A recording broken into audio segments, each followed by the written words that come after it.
I heard a hard thump at the big black door. As my curiosity pulls me intensely to it, like a black hole devouring my whole existence, the endless twisting of the knob went on longer than the clock's rotation on the wall, surrounding my thoughts with eternity. It was the paperboy. Dropping off the daily news, I picked up the paper, turned to the obituary section, and noticed that an 18-year-old male had died. It didn't say how. Describing his life in detail, it said that he was a boy. But who actually determined that? Did all the people who ever knew him get together and vote on if he was a boy or not? So the reason I stand on this stage before you today is because I wonder what will be the capture after image imprinted in your mind. Copies of me pasted in your thoughts. How will I be remembered? When I meet death, I want to know, how will you introduce me to the world? Will you say I was an immature boy that never grew up and aged gracefully? Or will you say I was a man that stood for something, while others will say I was too paraplegic to understand? I'm standing on this stage of life in this huge building, contemplating the 2 or 3 different stories you were constructing about the foundation of my life. Will you even get my age right? Fact, I am 18 years and 3 months old.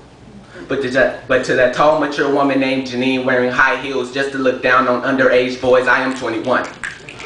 Too bad I had a girlfriend.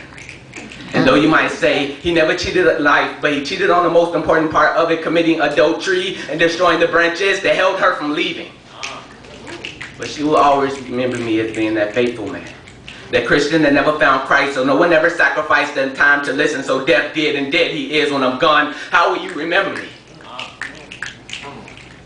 It was said that I was a liar, but to the person whose side I took said I knew what my loyalties lied. Because when Kevin got into that fight and broke that kid's nose, I know it wasn't right, but I looked him dead in the eye and said I didn't see anything. Would that make me a mean person? Because I was way above any average man.